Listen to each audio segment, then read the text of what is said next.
Bible గ్రంథంలో నుంచి నిర్గమకాండము 12వ అధ్యాయము 27వ వచనము అందరము కలిసి చదువుకుందాం. మీరు ఇది యెహోవాకు పస్కా బలి, ఆయన ఐగుప్తీయులను హతము చేయించు మన ఇండ్లను కాచినప్పుడు ఆయన ఐగుప్తులోనున్న ఇశ్రాయేలీయుల ఇండ్లను విడిచిపెట్టెను అనవలెనని చెప్పాను. అప్పుడు ప్రజలు తలలు వంచి నమస్కారము చేసేది. అలాగే ఈ నిర్గమకాండం 5వ అధ్యాయంలో కూడా ఒక మాట చదువుకుంటాము. నిర్గమకాండం 5వ అధ్యాయం, నిర్గమకాండం 5వ అధ్యాయం 12వ వచనం. 5వ అధ్యాయం 12వ వచనం. అప్పుడు ప్రజలు గడ్డికి మారుగా కొయ్యకాలు కూర్చుటకు ఐగుప్తు దేశమంతటను చెదిరిపోయేవి. ఈ రెండు వాక్య భాగంలో మనం చదువుకున్న దాంట్లో ఒక మాట మనకు కనబడుతుంది. రెండు వాక్య భాగాల్లో చెప్పగలుగుతారా ఆ మాట ఏంది? ఆ మాట ఏ మాట అంటే అప్పుడు ప్రజలు అనే మాట అక్కడ ఉంది, ఇక్కడ ఉంది. అప్పుడు ప్రజలు కదా.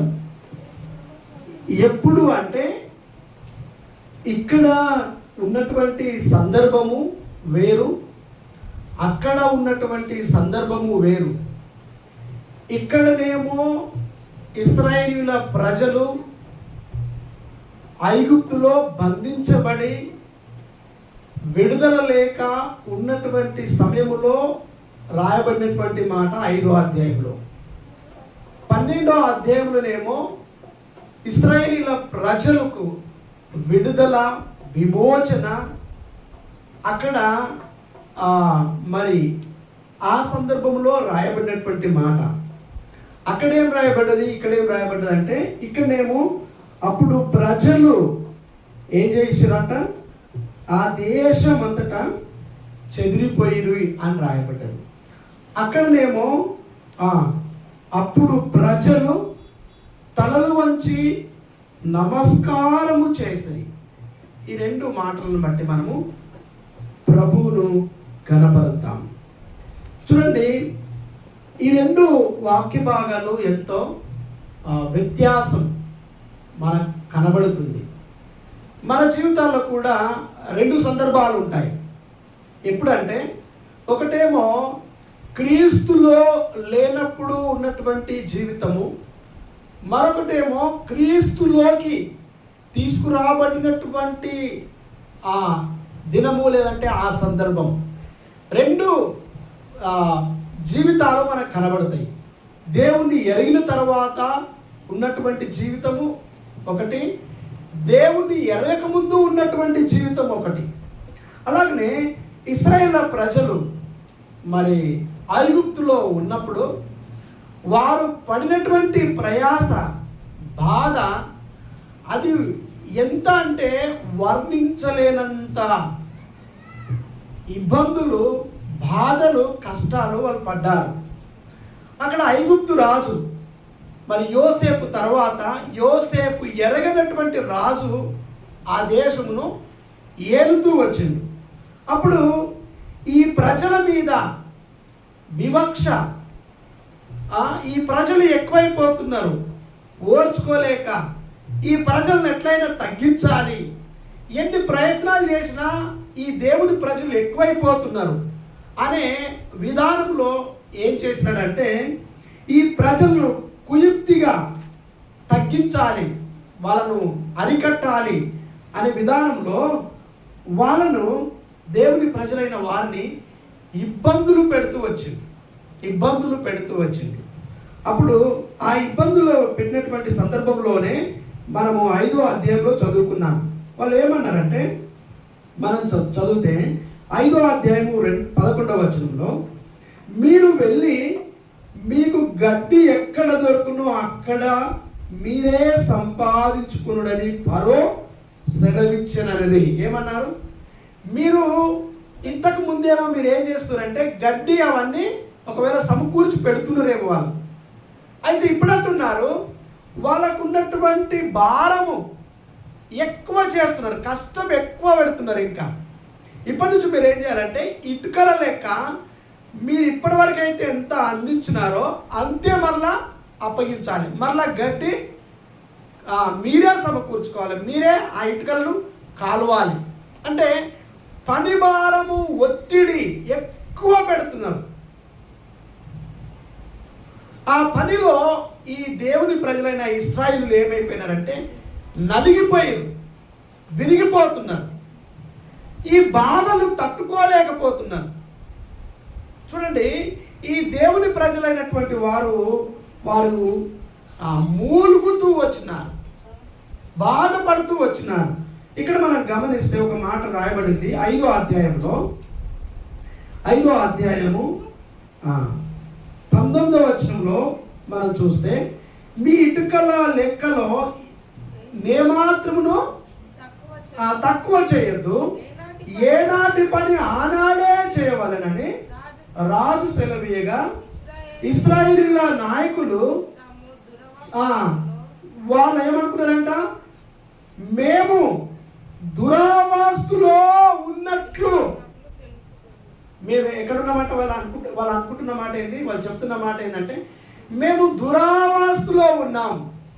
ఈ మాటకు అర్థం ఏంటంటే పూర్తిగా దిగజారినటువంటి పరిస్థితుల్లో ఉన్నామని మాకు అర్థమైంది.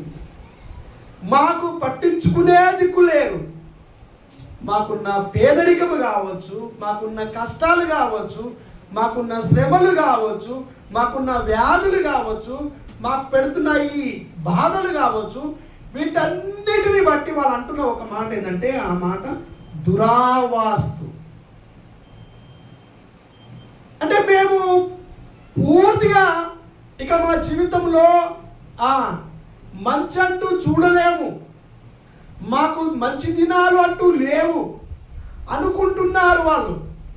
నిజంగా వాళ్ళు ఎంతగా బాధలు పడ్డారు ఐగుప్తులో అంటే చాలా బాధలు పడ్డారు. ఈ మాటకు వస్తే ఒకవేళ ఐగుప్తు అనగా లోకం, ఐగుప్తు అనగా పాపానికి సాదృశ్యం. అయితే మనం కూడా క్రీస్తులోనికి అనగా దేవుడిలోనికి రాకముందు చాలా ఇబ్బందులు పడ్డాం, చాలా కష్టాలు పడ్డాం. ఒకవేళ మనం ఏదైనా పొరపాటు చేసినప్పుడు ఆ పొరపాటును మనకు క్షమించే దిక్కు లేక, దానికి పరిహారము లేక, అది మన మీద నేరం మోపుతూ, మన మీద ఒత్తిడి తీసుకొస్తూ, మన మనస్సాక్షిని రోజు వేధించి ప్రతి దినము క్రీస్తులోనికి రాకముందు మనము ఈ పాపం అనే బంధకాల చేత మనం బాధపడుతూ వచ్చినాం. ఆ బాధనే ఈ ఐగుప్తులు చెప్పినారు. వాళ్ళు ఏమన్నారు, దురావాస్తులో ఉన్నట్లు మాకు కనబడుతుంది. దురావాస్తు ఈ మాట మనం ఒకసారి మనము ఈ క్రొత్త నిబంధనలో కూడా మనకు కనబడుతుంది. తీద్దాం ఒకసారి. అపోస్తుల కార్యములు 7వ అధ్యాయము 34వ వచనం. 7వ అధ్యాయం 34వ వచనం.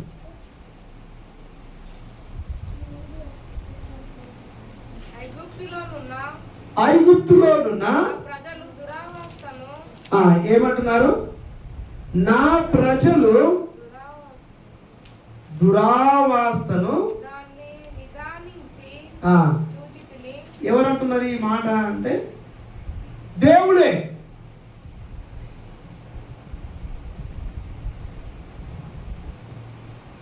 ఎవరంటున్నారు, దేవుడే. ఐగుప్తులో ఉన్నటువంటి నా ప్రజలు, ఇది నా అన్నమాట ఏం గుర్తు చేస్తుంది మనకంటే రక్త సంబంధం గుర్తు చేస్తుంది, దగ్గరి సంబంధం. అంటున్నాడు దేవుడు, నా ప్రజలు దురావాస్తులో ఉన్నట్లు నాకు నేను చూసినాను. ఒకప్పుడు ఏ కష్టంలో, ఏ బాధలో, ఏ సమస్యతో, ఏ వ్యాధితో, ఏ పరిస్థితిలో మనం ఉంటిమో దేవుడు చూసినాడు. దేవుడు మనల్ని చూసినాడు. ఆ సందర్భాన్ని గుర్తు చేస్తూ ఏమన్నాడు? దురావాస్తులో ఉంటివి. అక్కడ నిర్గమకాండంలో కూడా అదే మాట రాయబడింది. నా ప్రజలు దురావాస్తులో ఉన్నారు. వాళ్ళు అంటున్నారు నిజంగానే ఆ ప్రజలు, మేము దురావాస్తులో ఉంటిమి, మేము పూర్తిగా దిగజారిపోయినాం, మమ్మల్ని పట్టించుకునే నాదుడు లేడు. ఈ కష్టంలో నుంచి, ఈ బాధలో నుంచి, ఈ శ్రమలో నుంచి, ఈ ఇబ్బందుల్లో నుంచి మమ్మల్ని బయటకు తీసుకొచ్చేవారు లేరు అని వాళ్ళు ఎలుగెత్తి ఏడ్చిన సందర్భాలు, మొరపెట్టినటువంటి సందర్భాలు మనం ఎన్నో చూడగలం. కాబట్టి ఈ రోజున మానవుని పరిస్థితి ఏ పరిస్థితిలో ఉందంటే దురావాస్తు. అంటే దీనికి నానా అర్థాలు ఉన్నాయి. అన్ని రకాల బాధలు, ఇందులో అన్ని రకాల బాధలు మనకు కనబడతాయి. ఎందులో ఈ మాట, ఏ మాట? దురావాస్తు అనే మాటలో అన్ని సందర్భాల్లో, అన్ని పరిస్థితుల్లో మనము విరిగిపోయి, నలిగిపోయి, మన మాటలు లేదా మన బాధలు, మన కష్టాలు ఎవరైనా చెప్పుకునే దిక్కు కూడా లేరు అనే పరిస్థితిలోకి వెళ్ళిపోయినా. నిజమే, ఈ లోకము లేదా ఈ పాపము మళ్ళీ ఏం చేసిందంటే ఆ స్థితికి తీసుకెళ్ళేది. మూలిగినాము. మీకు తెలుసో తెలియదో, ఏదైనా పాపము చేసినప్పుడు మనకు ఎవ్వరు ఏమనకపోవచ్చు, కానీ మనకు ఒంటరిగా మనంతలో మనమే, ఎవరు మనల్ని వేలెత్తు చూపించక ముందే మనం ఏడ్చిన సందర్భాలు కూడా కనబడతాయి. మన హృదయం విరిగిపోయిన సందర్భాలు కనబడతాయి. అయ్యో ప్రభువా, ఏంటి నేనా ఇలా ఉంటుంది, నేనా ఇలా చేసింది, నేనా అనే సందర్భాలు మనకెన్నో కనబడతాయి. కాబట్టి ఈ రోజున యేసుక్రీస్తు మనల్ని ఒక మాట దురావాస్త చెప్తున్నాం అంటే మరొక మాట చెప్పుకుందాం. మనము దరిద్రత ఆ స్థితిలో ఉన్నప్పుడు కూడా ప్రభు మనల్ని ఏం చేసిండు? బయటికి తీసుకొచ్చాడు. మనం ఎవరమంటే దరిద్రులుగా ఎంచబడ్డాం. ఈ మాట మనము బైబిల్లోనే మనం గమనిస్తే కొరింథీయులకు రాసిన పత్రిక, కొరింథీయులకు 2వ కొరింథీ 8వ అధ్యాయం 9వ వచనం. 8వ అధ్యాయం 9వ వచనం.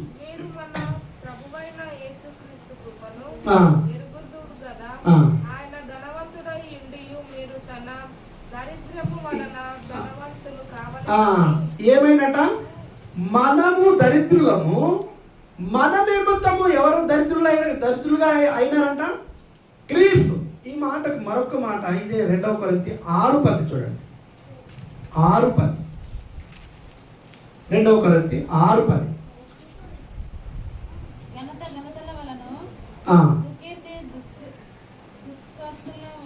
ఒక మాట మనం గమనిద్దాము.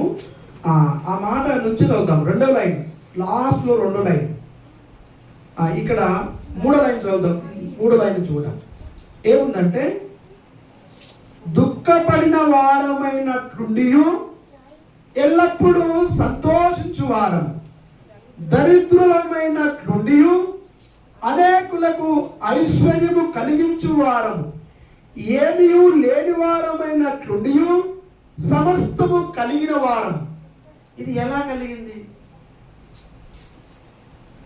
ఇట్లాంటి నిరీక్షణ, ఇలాంటి నిశ్చయత, ఇలాంటి విశ్వాసము మనకు ఎలా కలిగింది అంటే, బైబిల్ చెప్తుంది వాస్తవంగా మనం ఏమైపోయినామంట? దరిద్రులమైపోయినాము. అయినా మేము దరిద్రులమైనట్లుండి ఐశ్వర్యవంతులము అని చెప్తా ఉన్నాం. ఒక మాట చెప్పుకుందాం. బైబిల్లో ఒక ఆయన, చెప్పండి మీరే, ఒక ఆయన దరిద్రుడు ఉన్నాడు, ఒక ఆయన ధనవంతుడు ఉన్నాడు. ఎవరు చెప్పండి అమ్మా? ఇంకెవరు? ఒక ఆయన ధనవంతుడు, ఒక ఆయన దరిద్రుడు. చెప్పండి బిడ్డ. ఒక ఆయన ధనవంతుడు, ఒక ఆయన దరిద్రుడు. లాజరేమో చెప్పండి దరిద్రుడు, ధనవంతుడేమో ధనవంతుడే. అయితే మనము వాస్తవం గమనిస్తే వారి భవిష్యత్ లేదా వారి అంతిమ విజయము ఉల్టా అయిపోయింది. ఇక్కడ ధనవంతుడిగా ఉన్నవాడు పరదేశంలో దరిద్రుడిగా ఎంచబడ్డాడు. ఇక్కడ దరిద్రుడిగా ఉన్నవాడు పరదేశంలో ధనవంతుడిగా ఎంచబడ్డాడు. అందుకని ఇక్కడ ఏం చెప్తుంది? మేము దరిద్రులమైనట్లుండి మేమెవరం అంటే చెప్పండి, మేమెవరం? ఐశ్వర్యవంతులు. ఏంటి ఐశ్వర్యము అంటే? క్రీస్తే మన ఐశ్వర్యం, దేవుడే మన ఐశ్వర్యం. ఆయన కలిగి ఉండడమే మనం ఐశ్వర్యవంతులు. కొలస్సీలు రాసిన పత్రిక 2:3 అనుకుంటా. అక్కడ ఏమిటంటే సర్వ సంపదలు సకల ఆశీర్వాదములు క్రీస్తులో ఉన్నాయి, గుప్తములై ఉన్నవి. కాబట్టి అట్లాంటి క్రీస్తును మనం కలిగి ఉన్నాం. ఒక పూట చెప్పండి తిండి లేకుండా కానీ మనం ఎవరమంటే చెప్పండి, కడుపు నిండా ఉన్నవాళ్ళు. ఇది క్రీస్తు మనకు కలగజేసింది. మనం దరిద్రత స్థితిలో లేని స్థితిలో ఉన్నట్లు ఉన్నగాని మనల్ని ఐశ్వర్యవంతులుగా చేసినాడు ఆ క్రీస్తు. పిల్లలు కొంచెము ఆ కంజర తీసుకోండి. మనము క్రీస్తులో మనం ఏమైపోయినాము? ఐశ్వర్యవంతులు. కాబట్టి ఈరోజున ఇశ్రాయేలు ప్రజలు ఒక మాటలు చెప్పాలంటే వాళ్ళు దరిద్రత స్థితిలోకి వచ్చినారు. వాళ్ళు దురావాస్తులో ఉన్నట్లు వాళ్ళు గుర్తించగలిగినారు. కాబట్టి వాళ్ళని విడిపించడానికి యేసుక్రీస్తు అనగా దేవుడు ఎవరిని పంపించినాడు చెప్పండి? వారిని ఇశ్రాయేలును విడిపించడానికి ఒక నాయకుడిని దేవుడు పంపించాడు. ఎవరిని? మోషేను దేవుడు పుట్టించి దేవుడు వాళ్ళను విడిపించడానికి వారికి విమోచకుడుగా దేవుడే ఆ మోషేని నియమించినాడు. వాళ్ళు విడుదల పొందిన తర్వాత, వాళ్ళు బంధకాల నుంచి బయటకు వచ్చిన తర్వాత, ఐగుప్తులోంచి వారు బయటకు రాబట్టిన తర్వాత దేవుడు వాళ్ళ నోట ఏమిచ్చినాడు? స్తుతి కీర్తన, ఆనందము, సంతోషము. అందుకే మనం చదువుకున్నాం 12వ అధ్యాయం కదా, 27వ వచనం. వాళ్ళు ఏమన్నారు? అప్పుడు ప్రజలు తలలు వంచి ఏం చేశారంట చెప్పండి? ఏం చేశారు? నమస్కారము చేశారు. ఎవరి ప్రజలు? మనం చదువుకున్నట్లుగా వాళ్ళు చెదిరిపోయిన వారు, ఒక దగ్గర ఉన్నవారు కాదు. ఎవరి ప్రజలు ప్రభువును ఘనపరుస్తున్నారు, నమస్కారం చేస్తున్నారంటే దురావాస్తులో ఉన్న ప్రజలు. ఒకప్పుడు వీళ్ళు దురావాస్తులో ఉన్నవారు, నలిగిపోయిన వారు, బాధలు పడ్డవారు, చెదిరిపోయిన వారు. నిజంగా మనం ఎవరమండి? మనం ఎవరం?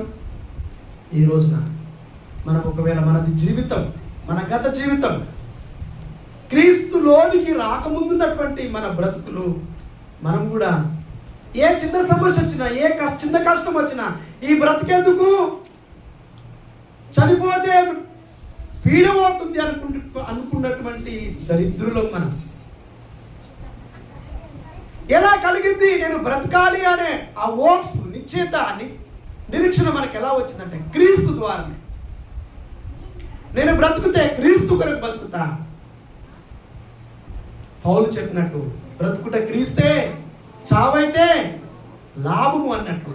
నేను బ్రతికితే ఈ బ్రతుకు మిగిలిన ఈ బ్రతుకు క్రీస్తు కొరకు అని మనం నిశ్చయించుకున్నాం. క్రీస్తు ద్వారా మనం ఎవరమంటే చెదిరిపోయిన వారు. ఒక మాట చూద్దాము. మత్తయి సువార్తలో మాట మనకు కనబడుతుంది. మత్తయి సువార్త 9వ అధ్యాయం 36వ వచనం. మత్తయి సువార్త 9వ అధ్యాయం 36వ వచనం. 9:36. చూడండి. ఆయన సమూహములను చూసి ఎవరంట? కాపరి లేని గొర్రెలేమైతే చెప్పండి అమ్మా. కాపరి లేని గొర్రెలేమైతే, గొర్రెలు ఉన్నాయి, కాపరి లేడు, చెదిరిపోతాయి. ఎక్కడ పోతాయో తెలియదు. ఒకటి ఎంబడి పోయిందంటే అది అన్ని దాని ఎంబడి వెళ్ళిపోతాయి. నాయకుడు లేని జనులు కట్టులేక తిరుగుతుంది, జనులు చెదిరిపోతారు. ఒక ఇంటికి యజమానుడు కూడా లేకపోతే ఆ ఇల్లు చెల్ల చెదరైపోతుంది. ఒక్కరి మీదకి నడవాలి ఇల్లు కూడా. నలుగురు పెద్దరికం చేస్తా అంటే 4 వంకల చెదిరిపోయే అవకాశం. అలాగనే మనం ఎవరమంటే చెదిరిపోయిన వారము, మన కాపరి లేకుండే. అయితే ప్రధాన కాపరి యేసుక్రీస్తు మనకు కాపరిగా వచ్చినాడు. ప్రధాన కాపరి. ఒకవేళ మనం మోషను చూస్తే ఎవరు? మోష కూడా ఎవరు చెప్పండి? మోష ఎవరు? గొర్రెల కాపరి. మోష కూడా గొర్రెల కాపరి. ఇశ్రాయేలు ప్రజలను విమోచించడానికి, వాళ్ళను బంధకాల నుంచి బయటకు తీసుకురావడానికి దేవుడే ఆ మోషేను నియమించినాడు. మరి ఈ లోకమనే, పాపమనే ఈ దురావాస్తులో దరిద్రులుగా ఎంచబడుతున్నటువంటి ఈ లోకంలో, పాపలోకములో మనల్ని బయటకు తీసుకురావడానికి యేసుక్రీస్తే ప్రధాన కాపరిగా ఈ భూమి మీద పుట్టి నీ నిమిత్తము నా నిమిత్తము ఆయన దరిద్రుడిగా చేయబడి మనల్ని ధనవంతులుగా చేయబడడం కొరకు ఆయన దరిద్రత స్థితిలో జన్మించినాడు. ఆయన దరిద్రుడిగా మారాల్సి వచ్చింది. ఆయన పేదరికమును అనుభవించినాడు. ఆయన పశువుల పాకలో పుట్టినట్లుగా మనం చూస్తాం. ఎవరూ లేనివాడిగా చీచి అనుకుంటున్నటువంటి ఆ స్థలంలో జన్మించినాడు. ఆ చీచి అనుకుంటున్నటువంటి బ్రతుకు మనది. ఏదైనా పాపం చేసినప్పుడు నలుగురికి తెలిసిందంటే ఆ నలుగురు చీ అనుకుంటున్నటువంటి త్రోసివేయబడ్డ వాళ్ళము, వాళ్ళు దరిద్రులు అని పేరు తెచ్చుకున్న వాళ్ళము. ఇలాంటి మనక ఈ భాగ్యం కల్పించింది అంటే అది ఆయనకే మహిమ. మనలో ఏమీ లేదు.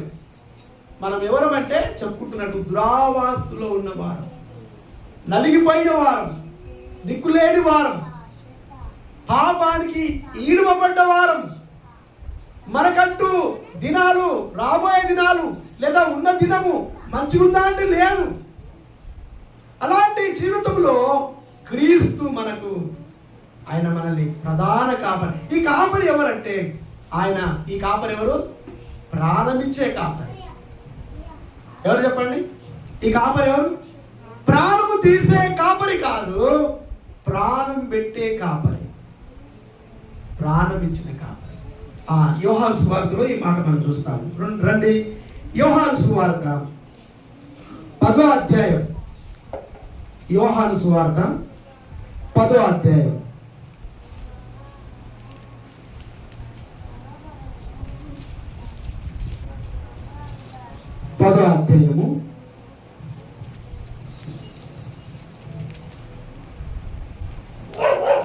చూడండి ఒకసారి.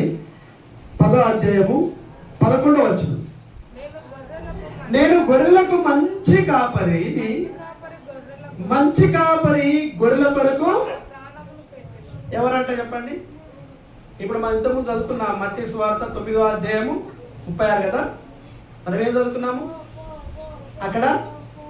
వీరు కాపరి లేని గొర్రెలు అంటే చెదిరిపోయిన, వీళ్ళకు మేపేవారు లేరు, పోషించేవారు లేరు, నీళ్లు పెట్టేవారు లేరు, తోలుకెళ్ళేవాడు లేడు, ముందు లేరు, వెనుక లేరు, ఎవరే దిక్కు లేరు. అట్లాంటి వారికి దేవుడు వారి మీద ఏం చేసినట్ట? ఆయన కనికరపడ్డాడు. ఈ కాపరి ఎవరంటే చెప్తున్నాం, మనం చెప్పుకుంటున్నాం. ఎవరంటే ఈ కాపరి చెప్పండి? మంచి కాపరి. అంత మాత్రమే కాదు, ఆయన ప్రాణం పెట్టే కాపరి. ఎవరైనా మన కొరకు ప్రాణం పెట్టిరా ఈ భూమి మీద?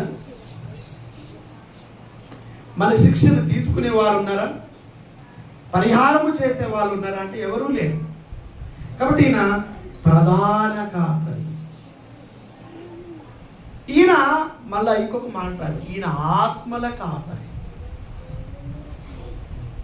శరీరానికి పర్వాలేదు, మనం శరీరాన్ని పోషించుకోగలుగుతాము, కాపాడుకోగలుగుతాము వస్త్రాలతో, ఇట్లా గృహాలతో. కానీ ఆత్మకు కాపరి లేరు. అందుకని ఈయన ఎవరంటే ఆత్మల కాపరి. ఈయన ప్రాణం ఇచ్చిన కాపరి, ప్రాణం పెట్టే కాపరే కాదు, ఈయన ఎవరంటే ప్రాణం ఇచ్చిన కాపరి. కాబట్టి యేసుక్రీస్తు మనల్ని దురావస్థలో ఉన్నప్పుడు చూస్తున్నాడు, దిక్కులేని వారిగా ఉన్నప్పుడు చూస్తున్నాడు, నలిగిపోతున్నప్పుడు చూస్తున్నాడు, ఆదరణ లేక ఉన్నప్పుడు చూస్తున్నాడు, మూలుగుతూ ఉన్నప్పుడు చూస్తున్నాడు, బాధలో ఉన్నప్పుడు చూస్తున్నాడు, వ్యాధితో ఉన్నప్పుడు చూస్తున్నాడు. నిన్ను నన్ను అలాంటి పరిస్థితులు చేంజ్ చేసినాడు, ప్రభువు లేవనెత్తినాడు, ఆయన కనికరపడ్డాడు, ఆయన ఐశ్వర్యవంతులుగా చేస్తున్నాడు. మనం దరిద్రులమైనట్లుండి మేము ఐశ్వర్యవంతులం. కొన్నిసార్లు చూడండి, మన దగ్గర ఏదో లేకపోవచ్చు, కానీ గొప్ప నిరీక్షణ ఉంది. ఈ లోకం విడిస్తే ఆ రాజ్యంలోనికి దేవుని యొద్దకు వెళుతామనే నిరీక్షణ, అనిశ్చిత కలిగి బతుకుతున్నాం. ఇదే ఐశ్వర్యం, ఇదే ఐశ్వర్యం. ఒక రాజు తన రాజ్యంలో ఉన్న వారందరినీ ఏం చేసిందట, పిలిచిందట. అందరితో మాట్లాడుతూ ఉన్నాడు. అందరితో మాట్లాడుతూ ఉంటే అందులో ఒక వ్యక్తి ఏం మాట్లాడినా దేవుడే దేవుడే అని చెప్తా ఉన్నాడంట. అప్పుడు ఆయనకి ఏమర్థమైందంటే, అరే మన రాజ్యంలో, మన దేశంలో అసలైన బుద్ధిహీనుడు ఎవరంటే వీడలా కనబడుతుందని అతని దగ్గర ఉన్న రాజదండం ఇచ్చి దాని మీద బుద్ధిహీనుడని ఆ ముద్ర వేసి రాజదండం ఇచ్చిందంట. ఇచ్చి ఏమన్నాడంటే, అరే నీకంటే ఎవరైనా బుద్ధిహీనుడు కనబడ్డప్పుడు ఈ రాజదండము నివియు అని ఇచ్చిందంట. సరే, ఏ రాజైనా, ఏ వ్యక్తి అయినా, ఏ మానవుడైనా ఎంతకాలం బతుకుతాడంటే దేవుడు ఇచ్చినంత కాలం మాత్రమే ఉండగలడు. పరిమితి ఉంది. ఈ రోజు ఉన్నటువంటి ఆరోగ్యం రేపు ఉండకపోవచ్చు, ఈ రోజున్న మనిషి రేపు ఉండకపోవచ్చు. అందుకనే ఆ రాజు టైం అయిపోయింది కదా, ఆ రాజు చనిపోబోతున్నాడు. రాజ్యమంతటా తెలిసిపోయిందంట, రాజ్యమంతటా తెలిసిపోయింది. రాజు బతకడంట, రాజు చనిపోబోతాడంట అనే విషయం అందరూ చూసి వెళ్ళొస్తున్నారు. ఈ బుద్ధిహీనుడు అని పేరు తెచ్చుకున్న ఆయనకు కూడా తెలిసింది. అయ్యో వెళుదాము, చూసొద్దాం అని ఆ వరుసలో ఆ రాజును చూడడానికి ఈయన కూడా వచ్చినాడు.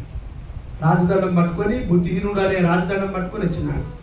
అందరూ పలకరించి వెళ్తున్నారు. ఈ బుద్ధిహీనుడు కూడా పలకరియడానికి వచ్చినాడు. రాజా అని పలకరిస్తూ ఒక మాట అడిగినాడు. ఏమడిగినంటే, రాజా అందరూ వెళ్తారు అంటున్నారు, అసలు ఎక్కడికి వెళ్తున్నావు రాజా అని అంటే, ఏమోరా తెలియదు అన్నాడు. అయ్యో రాజా, నిరీక్షణ లేని బతుకు, గమ్యం లేని ప్రయాణం, ఎక్కడికి వెళ్తావో తెలియదు నీకు, నీకంటే బుద్ధిహీనం నాకు ఎవరు ఎదురు పడలేదు రాజా, ఇదిగో ఈ రాజదండము నీవే, ఉండనివ్వండి, నీ దగ్గరే ఉండనివ్వండి ఆయనకి ఇచ్చిందంట ఆ రాజదండం. ఎందుకంటే ఈ వ్యక్తికి తెలుసు ఎక్కడి నుండి వచ్చిన ఈ భూమి మీదకి నేను ఎక్కడికి వెళ్తున్నా, ఎందుకొరకు ఈ భూమి మీద బతకాలి అన్నీ ఎరిగిన వాడై ఈయన ఒక నిరీక్షణ కలిగి ఒక గురితో బతుకుతున్నాడు. అలా బతుకుతే మన ధన్యులం. లేకపోతే ఏమో ఎక్కడ పోతామో ఎవరికి తెలుసు అది ఇది అనుకుంటుంటే ఒక జంతువులకు మనకు వ్యత్యాసం ఏముందండి? అది తిని తాగి సచ్చే, మనము తిని తాగి సస్తామంటే దానికి మనకు వ్యత్యాసము లేదా? మనం దేవుని రూపం చేయబడ్డాం. ఈ రూపము దేవుడిచ్చింది. నువ్వు నల్లగా ఉండు, తెల్లగా ఉండు, పొట్టిగా ఉండు, పొడుగా ఉండు, ఏ రకంగా ఉన్నా ఈ దైవ రూపము దేవుని ఆత్మ మనలో ఉంది. కాబట్టి రోజున అందుకే మనం చెప్పుకున్నాము, ఈయన ఎవరంట? ఆత్మల కాపరి అని చెప్తున్నాడు. ఈయన ఆత్మల కాపరి. అందుకని మనం గమనిస్తే ఈయన మనం రక్షించడానికి తన ప్రాణము సైతం లెక్క చేయలేడు. తన రూపంలో చేయబడ్డాము, తన ఆత్మ మనలో ఉంది కనుక మన కొరకు ఆయన కాపరిగా ఈ భూమి మీదకి వచ్చి మన మీద కనికరపడి ఆయన మన కొరకు ఏం చేసినాడు? తన ప్రాణమును సైతము లెక్క చేయలేదు. కాబట్టి ఈ రోజున యేసుక్రీస్తు మనల్ని, చెదిరిన మనల్ని, దురావస్థలో ఉన్న మనల్ని, దరిద్రపు స్థితిలో ఉన్న మనల్ని ఐశ్వర్యవంతులుగా, భాగ్యవంతులుగా, నిరీక్షణ కలిగి, గురి కలిగి మనం ఉండేవారిగా చేసిన దాన్ని బట్టి ప్రభువును స్తుతిస్తాం. అందుకనే వాళ్ళు ఏం చేశారంట? 12వ అధ్యాయంలో వాళ్ళు చేసిన మాట ఏంటి? వారు అప్పుడు ప్రజలు తలలు వంచి నమస్కారము చేసి, ప్రభా మేము ఒకప్పుడు ఎలా ఉంటిమో, మా స్థితి ఏంటిదో, మా గత ఏంటిదో, మా దిక్కెవరు లేక గోజాడుతూ మొరపెడుతూ నిరీక్షణ లేదు, ఇందులో నుంచి బయటకు వస్తామా అనుకుంటున్నటువంటి ఈ పరిస్థితుల్లో ప్రభా నువ్వు మా దిక్కైనా, నువ్వు మా దేవుడు అయినా, నువ్వు మమ్మల్ని విమోచించినావు, నువ్వు మాకు రక్షకుడిగా ఉన్నావు, నువ్వు మమ్మల్ని ఆదుకున్నావు, నువ్వు మమ్మల్ని బయటికి తీసుకొచ్చినందుకు నీకు వందనములు, స్తోత్రము అని వాళ్ళు ఏం చేశారు చెప్పండి? వాళ్ళు ఏం చేశారంట? తలలు వంచి నమస్కారం చేశారు. ఇదే మాట మనం చదువుకున్నాం 5వ అధ్యాయంలో. అప్పుడు ప్రజలు వాళ్ళు ఏమైపోయినారు? అక్కడ చెదిరిపోయినారు, చెదరైపోయినారు. కారణం ఏంటంటే వాళ్ళకున్న బాధలు, వాళ్ళకున్న కష్టాలు, వాళ్ళకున్న ఒత్తిళ్ళు, వాళ్ళకున్న వ్యాధులు. ఒకవేళ అందులో చెప్పండి, వినండి పిల్లలు, అందులో ఎవరికైనా అనారోగ్యం బాగలేదు, ఈరోజు నేను పనికి కుదరదు. నువ్వు అనారోగ్యంతో ఉండు, చెప్పండి, నువ్వు ఏ వ్యాధితో ఉండు, ఏ కష్టంలో ఉండు, ఏ నొప్పితో ఉండు, వారికి సంబంధం లేదు. వాళ్ళు కఠినముగా వివరించారంట. మన బైబిల్లో చూస్తాం. వాళ్ళపైన అధికారులుగా వాళ్ళు ఏం చేసినారు? ఇంకా ఇంకా ఇంకా బరువులు, వారు చేయలేని పనిని చేపించినారు, మోయలేని బరువులు పంపించినారు. సాతానుడు అదే పని చేపించినాడు. మనం చేయలేని పనులు చేపించినాడు, చేయలేని కార్యాలు చేపించినాడు, వెళ్ళకూడని స్థలానికి వెళ్ళిపించినాడు. మన జీవితము దరిద్రపు స్థితికి తీసుకెళ్ళినాడు. ఈ క్రీస్తు మనం ఏం చేసినాడు చెప్పండి? అట్లాంటి భయంకరమైన పరిస్థితి నుంచి సాతాను జయించి, బైబిల్లో యేసుక్రీస్తు ఈ భూమి మీదకి వచ్చిన ఉద్దేశం ఏంటంటే అపవాది క్రియలను లయపరచడానికి, వాని మృంగివేసి, మరణమును మృంగివేసి, వాని లేకుండా చేసి, ఆ దరిద్రపు స్థితిలో ఉన్న మనల్ని బయటికి లేపి పైకి తీసుకొచ్చి ఆయన దరిద్రుడుగా మారాల్సి వచ్చింది. అందును బట్టి మనం ఈరోజు ప్రభా ఈ స్థితిలో నేను తల ఎత్తుకునే విధముగా నేను ఈరోజు ఉన్నానంటే ప్రభా నీవే కారణం అని మనం ఏం చేస్తామంటే తలలు వంచి ఆయనకు మనం నమస్కారం చేస్తాం, ఆయన పూజిస్తాం, కనపరుస్తాం. నీకంటే నాకు ఎవరూ లేరు, నిన్ను తప్ప నేను ఎవరిని ఆశ్రయించను. నా బ్రతుకును మార్చిన, నా జీవితాన్ని నా మాట మారింది, నా చూపు మారింది, నా ఆలోచన మారింది, నా జీవితం విధానం అంతా మారింది. ప్రభా నువ్వుగాక నాకెవరున్నారు ఈ లోకంలో? ఇదిగో తల వంచి సాష్టాంగపడి నమస్కారం చేస్తున్నా అని మనకు ప్రభుని ఆరాధన చేద్దాం. దయచేసి అందరూ మనం లేచి నిలబడదాం. ఒక చిన్న పల్లవి పాడుకుందాం.